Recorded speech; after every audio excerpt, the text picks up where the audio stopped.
7 তারিখ থেকে যারা পরে আসছেন তারা শুনেন নাই, 7 তারিখ বুধবার থেকে পুরোপুরি ক্লাস শুরু হবে। একদিনের জন্য ক্লাস খাওয়ানো যাবে না। ভালো কথা বলছেন। প্রত্যেক শ্রেণীর ক্লাস 9টা থেকে শুরু হবে। সকল শ্রেণীর ক্লাস 9টা থেকে শুরু।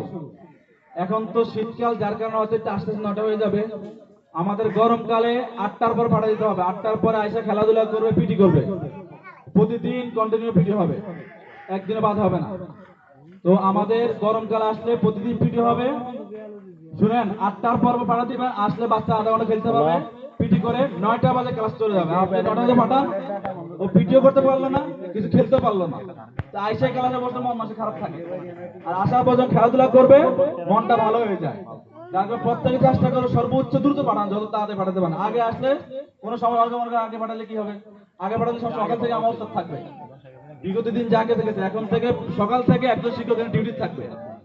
ওনার কাজও থাকবে বাচ্চাদেরকে রিসিভ করা আর পিটির কাজ করা।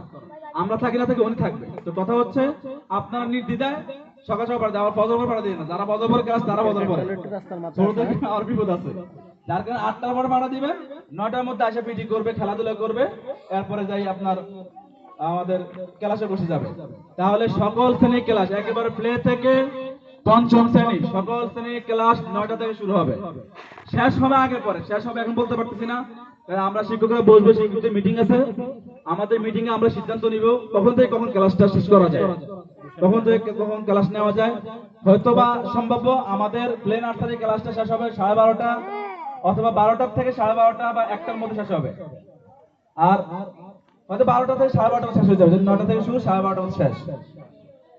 আর প্রথম শ্রেণী দ্বিতীয় শ্রেণীর ক্লাস হয়তো 9টা থেকে 1টা পর্যন্ত হবে, 1 ঘন্টা বাড়াই হবে বা আধা ঘন্টা বাড়তি হবে। আর দ্বিতীয় শ্রেণী, তৃতীয় শ্রেণী, চতুর্থ শ্রেণী, পঞ্চম শ্রেণী, এই সকল শ্রেণীর ক্লাস জোহরের পর পর্যন্ত। দ্বিতীয় শ্রেণীর ক্লাস জোহরের পর থাকবে কি থাকবে এটা আমরা পরে জানাবো। বাকি তৃতীয়, চতুর্থ, পঞ্চম শ্রেণীর ক্লাস জোহরের পর পর্যন্ত। জোহরের পরে কতক্ষণ সেটা পর আমরা নোটিশ বা আমরা রুটিন দিব। তো শুরুটা 9টা থেকে, বাকি শেষটা আমরা এখন বলতে পারবো না, পরবর্তীতে আপনি জানতে পারবেন।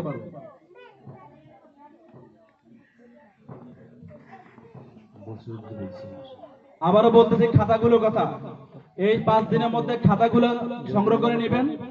প্লে নার্সারি ডাবল করে 4টা করে 8টা খাতা, প্রথম শ্রেণী 4টা করে 8টা বড় খাতা, আর দ্বিতীয় থেকে সকল শ্রেণী এক প্রতি বিষয়ের জন্য 1টা করে খাতা।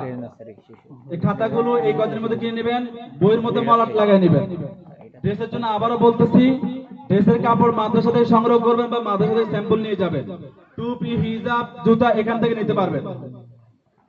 সবকিছু 7 তারিখের পর পাবেন ইনশাআল্লাহ।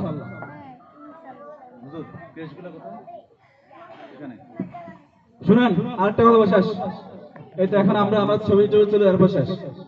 একটু কথা শুনেন, আমাদের সন্তানদেরকে যারা কষ্ট করে পড়িয়েছে, আমি প্রশ্ন বলে থাকি, সব দুনিয়ার সবকিছু টাকা দিয়ে কিনা যায়, কিন্তু আপনার পড়ালেখা, জ্ঞান, এটা কখনো টাকা দিয়ে কিনা যায় না। এটা হচ্ছে আদব, মহব্বত, আন্তরিকতা দিয়ে কিনা লাগে।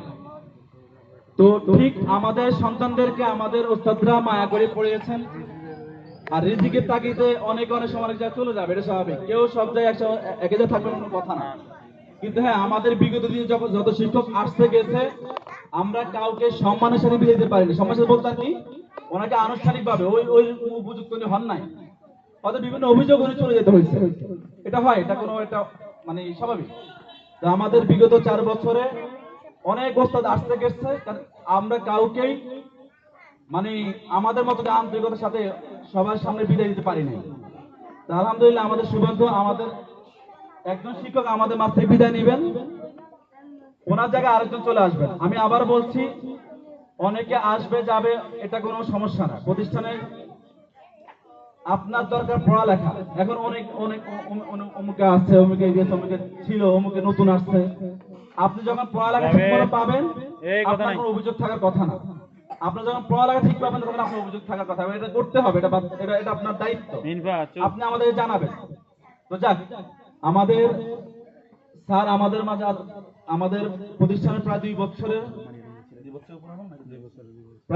আমাদের শিক্ষকতা করছে আলহামদুলিল্লাহ। এবং আমি ওনাকে বলছিলাম যে অবস্থা তুমি সবসময় থাকতে পারবে। উনি ওনার জীবিকার তাগিদে উনি হয়তো ঢাকা যাবেন বা বাইরের দিকে যাওয়ার প্ল্যান আছে, তো সেই জন্য উনি চলে যাচ্ছেন। তা আমরা ওনাকে আমাদের শিক্ষকদের পক্ষ থেকে একটা ছোট্ট একটা স্মৃতি স্মারক দিব আর কি, যেটা উনি স্মৃতি হিসেবে রাখবেন প্রতিষ্ঠানের পক্ষ থেকে। যেহেতু এলাকার প্রতিষ্ঠান, উনিও এলাকার সবসময় আসলে আসবে, এটা স্বাভাবিক। আমাদের আপনারা হয়তো সন্তান দিয়ে গেছেন, কিন্তু আমার সাথে বা আমাদের সাথে ওনার 2 বছর স্মৃতি আছে। তো যাক, আমরাও দোয়া করবো উনি যেখানে যাবেন ভালোভাবে থাকতে পারেন। এই যে এই সময়টা কারো থেকে কোনো জায়গায় সম্মানের সাথে আসা, এটা সবার সৌভাগ্য হয় না। তো যিনি সম্মানের সাথে আসতে পারেন উনিও সৌভাগ্যবান, যারা সম্মানের সাথে বিদায় দিতে পারেন ওনারাও সৌভাগ্যবান। কারণ যিনারা রাখবেন ওনারাও ওনার সাথে মিলে চলতে পারছেন, উনি যেখানে ছিলেন ওইখানে উনি মিলে চলতে পারছেন। তো যাক, আলহামদুলিল্লাহ, আমরা আমাদের শিক্ষকদের পক্ষ থেকে ওনাকে একটা সম্মাননা স্মারক দিচ্ছি, স্মৃতি হিসেবে থাকবে। আপনারা সব ওনার জন্য দোয়া করবেন। আর আমাদের নতুন শিক্ষক আসলে ওটা আপনারা দেখবেন, অসুবিধা নেই। আমাদের 7 তারিখ থেকে সকল সুন্দর মতো আমাদের ক্লাস শুরু হবে ইনশাআল্লাহ। সবাই